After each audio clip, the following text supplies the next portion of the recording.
first time I saw him, my breath caught in my throat.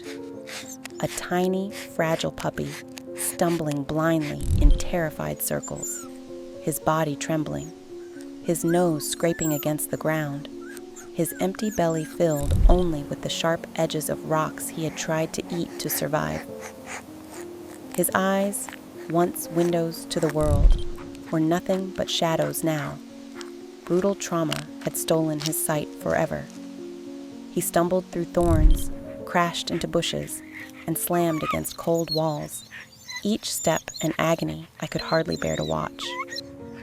The fear pouring from him was overwhelming, as though the world was one endless nightmare and no one would ever come to wake him. But then, a kind stranger appeared. Her voice trembled with urgency. Rescue him before it's too late. If she had looked away, if she had walked past, this story would have ended in silence and sorrow. Instead, she reached out for help, and that's when I found him. When I arrived, he had collapsed in exhaustion, his frail body lying helpless in the dirt, his whimpers so soft they nearly vanished into the wind. My eyes filled with tears, my heart breaking in a way I will never forget. This wasn't just a puppy. This was a child, abandoned, defenseless, drowning in endless darkness. We rushed him to the emergency vet, clinging to hope, but the diagnosis was devastating. His blindness was permanent, his body weak, his spirit hanging by a thread. The vet whispered words I'll never forget. We don't know if he'll make it. For 3 days, he lay motionless, fighting for life, every breath a battle between holding on and letting go. I sat by his side, whispering words he could not see, but maybe could feel, telling him he was loved, that he wasn't alone anymore. And then, on the 3rd day, something miraculous happened. His little ears twitched when he heard my voice. His nose lifted, and though he could not see, he turned toward me. It was the first spark of hope, and I whispered through tears, "You're safe now, my little warrior." From that moment forward, the journey began. I carried him to our shelter, my arms cradling him as though the weight of the world had landed in my hands. I gave him a name, Cobi, meaning heart of a lion, because that's what he was. He had survived cruelty and darkness, yet inside him beat a courage stronger than anything I'd ever known. The first nights were heartbreaking. He bumped into walls, trembling at every sound. He wandered in circles, confused, afraid, but he refused to give up. And slowly, he began to recognize my voice. Every time he heard it, his ears perked up. Every time I called his name, he stumbled toward me with pure determination.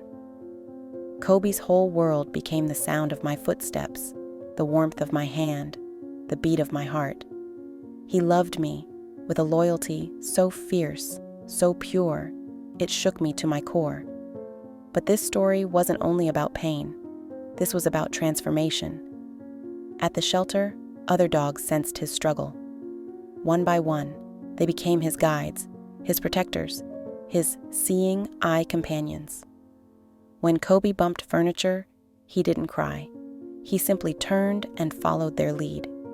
His tail wagged for the first time, and I will never forget it. It was as though the weight of suffering finally cracked. Letting light pour through day after day, Cobi grew braver. He began to play in ways that surprised us all. He would run toward the sound of laughter, tumbling, sometimes crashing, but always getting back up. His resilience was unmatched, and every small victory, finding the water bowl on his own, climbing onto a soft bed, nuzzling another dog as if to say hello, felt like witnessing a miracle unfold in real time. At night, when the shelter fell silent, he would curl up in his warm bed, safe at last. He would rest his little nose on my hand, his tongue pressing soft kisses against my skin, as if whispering the words he could not speak. "Thank you for saving me. You rescued my life." Sometimes I would just sit and watch him breathe, his chest rising and falling in peaceful sleep. The same chest that once heaved with fear, now moving with calm and safety.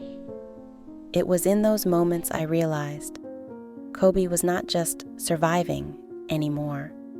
He was learning what it meant to truly live. And yet, there were twists I hadn't expected. One afternoon, he darted across the shelter yard, running with such confidence I almost forgot he couldn't see the other dogs followed, barking and playing, as if to remind him he was never alone. He stumbled once, twice, but he always got back up. Every fall became a lesson in courage, every step a victory against the darkness. And then one day I realized the truth: Cobi was no longer just surviving. He was thriving. The child once left to die on the roadside had become the very heartbeat of our shelter. He played with friends every single day, his tail wagging, his spirit soaring. He had found family, warmth, safety, and endless love. Cobi's blindness did not stop him. It never could. For though he cannot see, he hears us all. Though his past was cruel, his future is filled with love. And though the world once turned its back on him, today he stands tall, loved, cherished, and free. I look at him now and whisper the promise I made from the beginning. You will never be alone again, my boy. And maybe, just maybe, Cobi's story reminds us of something greater. That love doesn't need perfect vision to be seen. That loyalty doesn't depend on sight, but on the heart. And that sometimes the most broken souls teach us the deepest truths about hope, faith, and second chances. This is the power of rescue. This is the miracle of second chances. And this is why we fight every single day for souls like Cobi. Because every dog deserves a chance at life. Every abandoned child deserves a chance at love. And every broken story deserves a chance to be rewritten with hope. If Cobi's courage touched your heart today, let his story live on. Subscribe to FurEver for more stories of hope and healing.